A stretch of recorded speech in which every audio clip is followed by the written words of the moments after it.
everybody. Thank you for joining us early today. We have a very busy day, so we wanted to kick off the week right this morning after a great trip last week. It's good to see all of you back in Washington. This afternoon in the Rose Garden, President Trump, alongside First Lady Melania Trump, will sign the Take It Down Act into law. First Lady Melania Trump was instrumental in getting this important legislation passed. The Take It Down Act will protect victims of digital exploitation, hold internet platforms accountable by requiring them to remove such imagery from their platforms, and provide justice for victims by allowing prosecutors to go after those who publish non-consensual explicit images online. The First Lady met with members in the House and the Senate, survivors and their families, and advocates throughout the process to get this bill across the finish line. We are grateful for the First Lady's hard work and dedication to this issue. And moving forward, she will continue to champion the well-being of our nation's children through her Be Best agenda. I know the President looks forward to signing that bill into law later this afternoon, and we will see you all there. In other news, the One Big Beautiful Bill passed the House Budget Committee last night, bringing it one step closer to final passage. The One Big Beautiful Bill is perfectly named because it represents a once-in-a-generation opportunity to deliver on the Make America Great Again agenda responsible for President Trump's landslide victory on November 5th. The America First policies in this bill are the reason why Republicans currently have the majority in Congress right now. Passing this bill is what voters sent Republicans to Washington to accomplish. And that's why it's essential that every Republican in the House and the Senate unites behind President Trump and passes this popular and essential legislative package. This bill will be the single most pro-small business, pro-family, and pro-American worker legislation ever. This bill will give Americans the largest tax cuts in our nation's history. When Republicans pass the bill, Americans will be keeping more of their hard-earned money and taking home much bigger paychecks. The One Big Beautiful Bill will deliver some of President Trump's central campaign promises. No tax on tips for our hardworking waiters, waitresses, and service workers. No tax on overtime for our law enforcement officers, our firefighters, and all those Americans who are putting in extra hours to make ends meet. And a large tax deduction on interest payments for Americans who purchase American-made cars. Despite desperate Democrat lies, the biggest beneficiary of this tax cut will be working-class Americans and their families. Americans earning between $30,000 and $80,000 per year will pay about 15% less in taxes after this legislation is passed.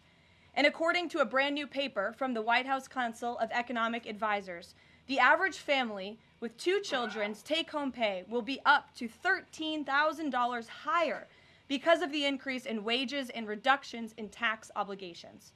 The CEA study also said that the average overtime worker receives a tax cut of roughly $2,000. Again, this is great news for our nurses, our police officers, and all those who work overtime to make ends meet across our country. Put simply, President Trump's One Big Beautiful Bill will be a boon for working-class America. This One Big Beautiful Bill is also pro-family. It will increase the child tax credit to $2,500 per child, establish optional savings account for newborn babies with a $1,000 credit added, and strengthen paid family leave. This bill also delivers historic tax relief to America's seniors by allowing middle and low-income Social Security recipients to deduct an additional $4,000 in payments from their taxable income. If Democrats get their way and the Trump tax cuts are not extended, Americans will face the largest tax hike in history to the tune of $4 trillion. Republicans must not side with Democrats in helping them raise taxes. The One Big Beautiful Bill also provides critical protections of Medicaid, which will strengthen and preserve the program for decades to come through common sense efforts to eliminate waste, fraud, and abuse. Medicaid will no longer be used to pay for barbaric gender mutilation procedures on minor children. And the 1.4 million illegal aliens who are currently improperly receiving Medicaid benefits will be kicked off the program to preserve it for hardworking American citizens who need it. President Trump and Republicans are protecting Medicaid benefits for pregnant women, children, disabled individuals, low-income seniors and families, and the most vulnerable Americans in our society. And that's what Democrats are so angry about. basic Medicaid protections that will stop the funding of transgender insanity and illegal aliens from ripping off American taxpayers. As you all know, over his first 4 months in office, President Trump ended the previous administration's open border crisis and secured our homeland in record time, all using executive authority. Now Congress needs to act. The One Big Beautiful Bill is the most significant investment in our nation's border patrol and law enforcement agents in our nation's history. The bill ensures that President Trump's popular and successful border security measures are made permanent. Republicans have the backs of Border Patrol and ICE agents who were put through hell over the past 4 years and have quickly worked to secure our southern border. And that's why this bill gives them more resources to do their jobs, including a $10,000 much-needed bonus to ICE agents and Border Patrol agents over the next 4 years. To provide those brave agents with desperately needed reinforcements on the ground, the bill allows for the hiring of thousands of new ICE personnel, customs officers, and Border Patrol agents. These significant hirings will empower President Trump to continue delivering on his promise to carry out the largest mass deportation in the history of our country. Again, that is a promise that Republicans made to American voters. It's a promise they were elected on, and it's a promise Republicans on Capitol Hill need to keep: secure our border. To supplement those efforts, the bill's funds will fund the completion of President Trump's signature border wall. As a result, 701 miles of primary wall, 900 miles of river barriers, 629 miles of secondary barriers, and 141 miles of vehicle and pedestrian barriers will be constructed when this bill passes, along with cutting-edge technology to secure our homeland from dangerous illegal alien invaders. This bill also advances our national security and defense interests by ensuring the United States military has the necessary resources to remain the strongest and most lethal fighting force in the world. The bill will provide resources for the construction of President Trump's Golden Dome to safeguard Americans from potential attacks, give the Coast Guard resources to build more modernized ships, and the Air Force resources to acquire better planes. If all of those incredible things were not enough, the Big Beautiful Bill also finally modernizes air traffic control in America, a bipartisan issue.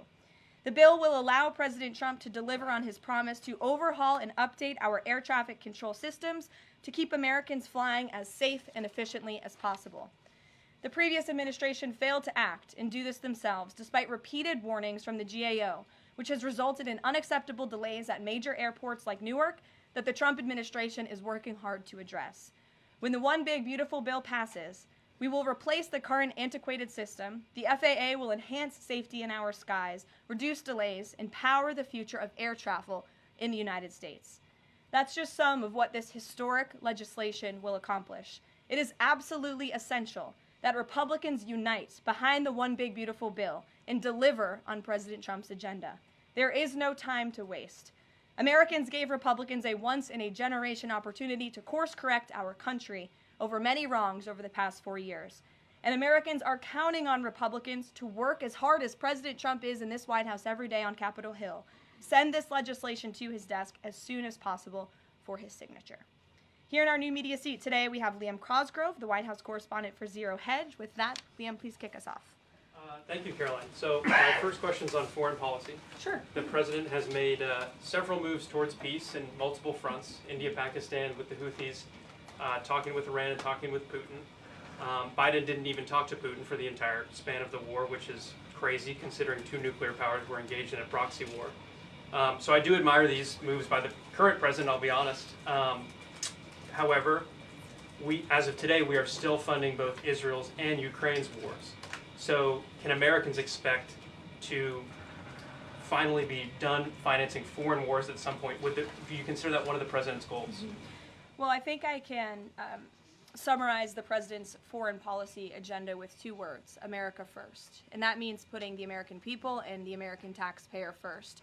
And that's why the president is moving as quickly as he possibly can and working overtime to end these conflicts in both Israel and in Gaza, and also the Russia-Ukraine war. As you all know, the president will be speaking with Putin at 10 o'clock. He plans to call President Zelensky when that call concludes. I spoke to the president about that call at 10 o'clock. I don't want to get ahead of those very important conversations, but of course you will hear directly from the president or me after those calls conclude today, so you can expect that. As for Israel and Gaza, the president continues to not only himself but his national security team engage in talks on both sides of this conflict. The president made it very clear to Hamas that he wanted to see all hostages released. And last week, when we were flying out of town, there was great news on that front with the return of Eden Alexander, who is the last remaining hostage in Gaza. So to answer your question, the president is always thinking about the American people, the American taxpayer first. He wants these conflicts to end, not just to save money, but most importantly, to save lives. Thank you. And my only other question for you is, so over the weekend, President Trump posted Truth Social a video highlighting what most people call the Clinton body count, which is the strange number of suicides that seem to happen in Clinton circles. I have a headline here from the Washington Post that said, Trump peddles false conspiracy theories tying the Clintons to several deaths. So I just wanted to highlight real quick, this wasn't in Trump's video, but this is from the Arkansas Times, and it's the death of Mark Middleton, who was a former Clinton White House aide, who was found dead on a Clinton Foundation property. And I'll just quote from the Arkansas Times. Middleton apparently shot himself in the chest with a shotgun and also hung himself from a tree with an extension cord. So I have no idea how somebody commits suicide that way, but if the Washington Post is here, maybe you can enlighten us as to how that was actually a suicide.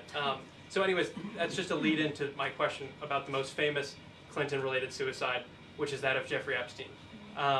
There's still a lot of questions around that case. You've released phase 1 of the Epstein files. What was missing from that is any connection to his ties to intelligence agencies, and that's really the whole story, that not just trafficking young girls, but doing it on behalf of intelligence agencies, and even potentially as part of a blackmail ring with potential ties to the Israeli government. So for phase 2, when can we expect it? Will it have information pertaining to those aspects of the Epstein case? I know the Attorney General has committed to releasing those files. I would defer you to the Department of Justice on her timeline, but when she has made a promise in the past, she has kept it, and I'm certain that she will in this case as well. Rachel. Thanks so much, Caroline. The president set a 2-week deadline for Ukraine and Russia to negotiate a deal. That time is now up. Does the president intend to set a new deadline on this call with President Putin? And how much longer is he willing to give these talks? Yeah, I don't want to get ahead of the specifics of the conversation the president will be having with President Putin in less than an hour this morning. But he has made clear throughout the entirety of this conflict, since he inherited it from Joe Biden. Don't forget, this is a war that began because of the previous administration's incompetence and weakness, and President Trump is working very hard to fix it. He has made it clear to both sides that he wants to see a peaceful resolution and a ceasefire as soon as possible. But as for specifics on a timeline, I won't get ahead of the president. And just on the goals for this call in particular, is the goal to get Putin to agree to a ceasefire? Is the goal to lead to some sort of in-person negotiations with Putin and the president? Well, I think, again, we'll see how the call goes, and the president has made it clear his goal is to see a ceasefire and to see this conflict come to an end. And he's grown weary and frustrated with both sides of the conflict. The president and his team have put an enormous amount of effort in solving this very complicated war that, again, began because of the last administration's weakness. Does he still want to meet Putin personally? I think the president would certainly be open to that, but let's see how this call goes today. What's the status of the secondary sanctions package? The president's been talking about that. You haven't imposed them yet, but is that still on the table? I think everything's on the table, yes, and again, I won't get ahead of the president in any commitments or decisions, but certainly it's something he's been looking at and discussing. Elena. Hi, Ken. I'm going to ask you about the House budget bill. So, does the president agree with Republicans behind this bill that Medicaid work requirements should be implemented as soon as 2026? So the president wants to preserve and protect Medicaid for Americans who this program was intended for, the most vulnerable in our society: pregnant women, low-income families, seniors, those who truly need these benefits. And it should be going to people who physically cannot work. We want to see able-bodied Americans at least working 20 hours per week, whether that's part-time or full-time, whether that's even looking for work or volunteering for 20 hours a week if they are receiving Medicaid. These are common sense provisions. These are common sense changes that were actually introduced by former Democrat President Clinton. They've been supported by every Democrat president since, including the previous president, Joe Biden. But again, these are common sense reforms to ensure that those that this program was intended for receive those benefits. And then just a quick follow-up. Is the president okay with this bill adding to the deficit? This bill does not add to the deficit. In fact, according to the Council of Economic Advisors, this bill will save $1.6 trillion. And the president absolutely understands and hears the concerns of fiscal conservatives and of Americans who want to get our fiscal house in order. That's what the intention of this bill is. There's $1.6 trillion worth of savings in this bill. That's the largest savings for any legislation that has ever passed Capitol Hill in our nation's history. The next bill that even comes close was $800 billion. That's less than half of the savings that we see in the One Big Beautiful Bill. And so the goal of this bill is to produce economic growth, to cut taxes, and to get our fiscal house in order. And this is the right step in the right direction towards doing that. Thanks. Edward. Yes, thanks. And then I'll go to you. Thanks, You're Kevin. welcome. I want to get the president's reaction to Moody's downgrading the credit rating of the United States. Sure. Well, look, the president talked about this over the weekend. The Secretary of Treasury also talked about it. When you look at the world has confidence in the United States of America and our economy once again. The president just last week secured trillions of dollars in investments from countries in the Middle East. We have seen trillions of dollars of investments flowing into our economy since the president took office. That is because America or people around the world have confidence in the United States of America. And if you also just look at the raw economic data that we're seeing, last week when we were out of town, inflation dropped once again. Oil prices are dropping, gas prices are dropping. The president has added nearly 500,000 jobs to the American economy already. So there's a lot of optimism in this economy, and the president disagrees with that assessment. And I want to ask you one more thing, if I could. On your Middle East trip, the United Arab Emirates is getting some of the most advanced AI chips, and there's agreements there. The UAE is the newest member of BRICS. Is there a concern from the president that those chips and the technology will pass through to China, India, Russia, and Iran? Part of going to the Middle East was to ensure that the United States, that this part of the region, our Gulf partners, know that the United States of America is there for them again, and that they should be investing in the United States, not in China. And these AI agreements, particularly the one the Secretary of Commerce signed in the UAE, has security guarantees to ensure that China is not getting the advantage, but the United States is getting the advantage when it comes to AI, and that the UAE and the U.S. are working hand in hand together to invest in this space. So you read the agreements, there are security guarantees, and this was a great trip for the country, no doubt. Go ahead. Thanks, Caroline. Prime Minister Netanyahu of Israel has said today that Israel will take control of all of Gaza. Is that a goal that President Trump is comfortable with or that he supports? I'll have to talk to the president about those comments as they just came, I believe, from the prime minister this morning, and I'll let him speak on that. The president has made it very clear he wants to see this conflict in the region end. He wants all hostages to be released. He was pleased that Eden Alexander was returned home safely to his loving family. The president spoke with Eden directly while we were traveling to the Middle East last week. As for the prime minister's comments, I'll let the president himself respond to those. Sure. Two questions. One, how involved does the president intend to be directly in talking to House members about the bill over the next couple of weeks or the next week? Sure. Well, over the weekend, the president was in direct conversation and communication with the Speaker of the House. He's been very involved. He always is. He's willing to pick up the phone when he is asked to. So he'll continue to be very engaged in this process with both House members and his friends on the Senate side as well. And on former President Biden's cancer diagnosis, the president put out a very nice message on Truth Social. Has he talked to President Biden directly? Does he intend to call? What does he intend to say directly?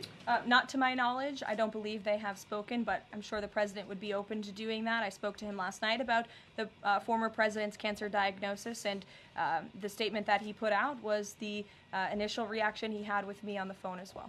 Peter. Follow up on former President Biden. White House doctors may have missed the early stages of his prostate cancer. So is President Trump worried about the quality of care that presidents get here? Not as far as President Trump is concerned. The White House physician we have here is phenomenal, and the team of physicians that take care of the president particularly at Walter Reed Medical Center, are great. The president had his physical recently, as you know. He had perfect results. He's in very good shape. I think those of you who traveled to the Middle East with us last week can attest to the president's endurance. And by the way, I will add, we returned home from a very long and tiring trip last week. And on Saturday, where was the president? In the Oval Office working all day. He doesn't stop, he doesn't quit, he's in great health, and he trusts his physicians. Two more things. Putin ghosted everybody at these peace talks last week. As President Trump phones him today to try to figure out an end to the Ukraine war, does he think that Putin is the good guy or the bad guy? I'll let the president speak on that conversation later. He's made his feelings about both sides of this war quite clear throughout it. He wants to see it end. And Annie, the go last ahead. one, what does President Trump mean when he says that Taylor Swift is no longer hot? Look, he is speaking about Taylor Swift's political views and how perhaps it has impacted the support of the American public for her work, and I will leave it at that. Annie, go ahead. Thanks so much, Carolyn. I'm just going back one more time to the White House Medical Office because there seems to be some question about this with regard to President Biden's screening. Can you say whether or not President Trump is screened for prostate cancer as part of his physical? To the best of my understanding, he is, but we can certainly check in with the White House physician and go back and look at that physical report. And then just one other question. Recently, Stephen Miller at the White House made some comments about considering suspending habeas corpus. And I'm curious if there's any update on how the White House is exploring that option to enact the president's agenda. I don't have any update at this time, but I can check in with our Deputy Chief of Staff. Mary Margaret, go ahead. Thanks, Caroline. Given the ongoing revelations about the former president's mental acuity and how staff and media covered that up, especially with the release of this book, 2 days, I think, is there any interest in further scrutiny of Kevin O'Connor, the former president's physician? I'll let the president speak on that. I spoke to the president again about the former president's health diagnosis last night, and he wanted to extend his warmest wishes to the former president and his family. But as for any further action, I'll let the president speak on that first. Michelle. Vice President Vance's meeting with Zelensky. Can you share any more information on that? My understanding was it was a good meeting, a productive meeting, and we're grateful that the Vice President did it and that he also went to the Pope's first Mass in Rome. I also have an update on that. The Vice President passed along a letter to the Pope from the President and from the First Lady extending their warm wishes and inviting them to the White House as soon as they possibly can come. Michelle. On Iran, Steve Witkoff said yesterday that continued enrichment is a red line for the U.S. The Iranian foreign minister says that's going to continue no matter what. How committed is the U.S. to that red line, and what's the next step for the next round of talks? We are 100% committed to that red line. The President, Special Envoy Witkoff, Secretary Rubio have made that incredibly clear, not just to the American public, but also in those discussions that Special Envoy Witkoff has had directly with the Iranians. And the next round of talks? I don't have an update for you, but we can get one. To the back row. Go ahead. Thank you, Caroline. You're welcome. South Africa's president says he's going to come to the White House to meet with President Trump on Wednesday. What are the president's expectations for that trip? And South Africa's president recently said he believes the folks that have been resettled here recently are cowards running away from problems in South Africa. Does the White House have a response to that? So I did see the South African president put out that statement. I want to confirm on our end with our Secretary of State and National Security Advisor, and we'll get back to you on that. Monica. Thanks, Caroline. You mentioned the President and the First Lady are signing the historic Take It Down Act this afternoon. I'm curious to know, what are some of the repercussions or consequences for these online platforms or perpetrators that will comply with the act? Well, what this bill does, it takes the initial step to ensure that prosecutors are able to take down, that's why it's called the Take It Down Act, platforms that are allowing this sexually explicit content on their platform. So it gives them more leeway to go after them as they see fit. But as for specific repercussions, I would defer you to the Department of Justice of how they plan to implement this bill once it is signed later today. Brian. Yes, thank you. You said in your opening statement you talked about this MAGA baby savings account. Exactly how would that work? Who would be eligible for it? I'm assuming women. would be eligible for that? Yes, so one of the provisions in the One Big Beautiful Bill, as I said, this is a very pro-family piece of legislation. Not only does it increase the child tax credit, but it also includes MAGA baby savings accounts for children that are born before January 1st, 2024, under 8 years old, U.S. citizens, and have at least one parent with a valid Social Security number.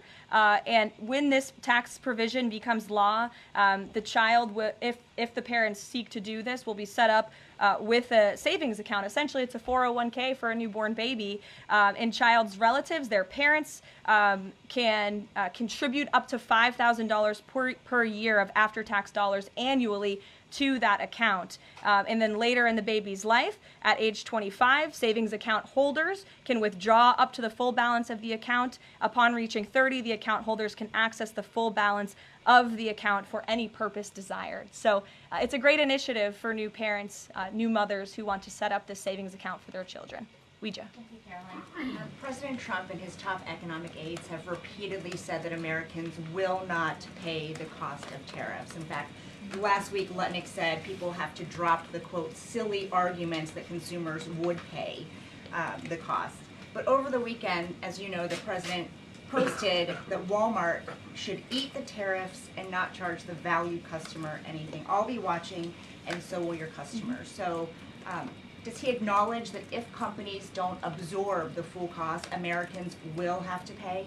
Well, first of all, the CEO of Walmart made those comments about the tariffs on an earnings call where CEOs, I believe, are legally obligated to give the most dire warnings and forecasts to their investors and stakeholders. The reality is, as the president has always maintained, Chinese producers will be absorbing the cost of these tariffs. And that is why China was so quick to hustle to the negotiating table with the United States of America. They need our markets, they need our consumers, and I would again point you to the inflation report that came out last week showing that inflation is declining, in large part because energy prices are dropping across the board in this country because of the president's robust energy agenda that he has taken since January 20th. So the president is committed to ensuring that prices remain low for American consumers, and he maintains the position that foreign countries will absorb these tariffs. What does he mean by "I'll be watching" to Walmart? He'll be watching, seeing what they're doing. Jennifer. On the gift plane from Qatar, three things. Is there a timeline for the U.S. receiving that plane?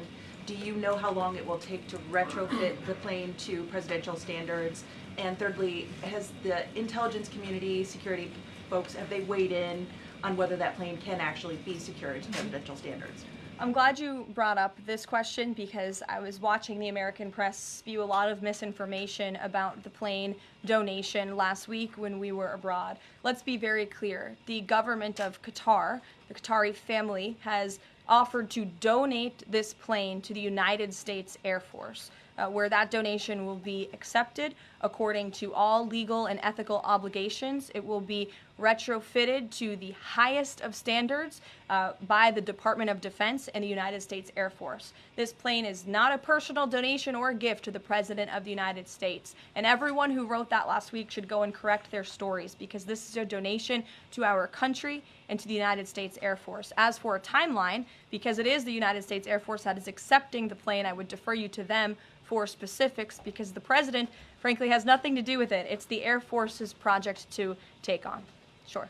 Elizabeth. Thanks so much, Caroline. Did the president call fiscal conservatives who were hesitant to vote for the Big Beautiful Bill? And if so, what did they say? What did he say? I don't reveal the president's private discussions unless he gives me the liberty to, but he has been engaged in this process. He spoke to the Speaker of the House, and he will continue to make those phone calls if it's necessary for him. Sure. Thank you, Caroline. I'll go to both of you. Go ahead. Thank you. Any updates on Greenland? Will the president be making any trips, and do we have any details you can share with us? I don't have any future foreign trips to read out for you. We just returned home from one. But the president maintains the reasoning for Greenland's strategic purposes in the Arctic, and he continues to remain committed to the idea of obtaining Greenland in whatever means we can to advance our national security interests in the region. Sure. Thank you, Caroline. I have a question. Was Lebanon part of the discussions during the Middle East tour, and did you meet with any Lebanese representatives? To my knowledge, the president did not meet with any representatives from Lebanon, although he did talk about the election that they recently had there and how he hopes that Lebanon can come to a more peaceful place in their country and that we drive out Iranian-backed Hezbollah proxies in Lebanon to ensure peace and prosperity in that country and also for the greater Middle Eastern region. And I would just add to that before I wrap up, because the president's call will begin in a few minutes.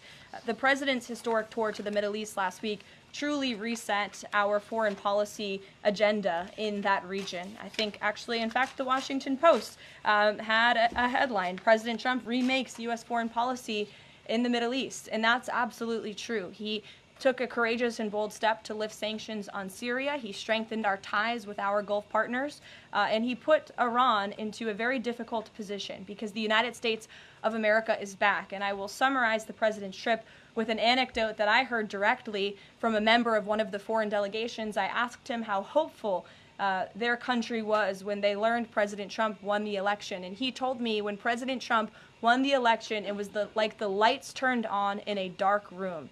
For the past 4 years to the rest of the world, America was dark. We were unresponsive. We did not pick up the phone. We did not return calls.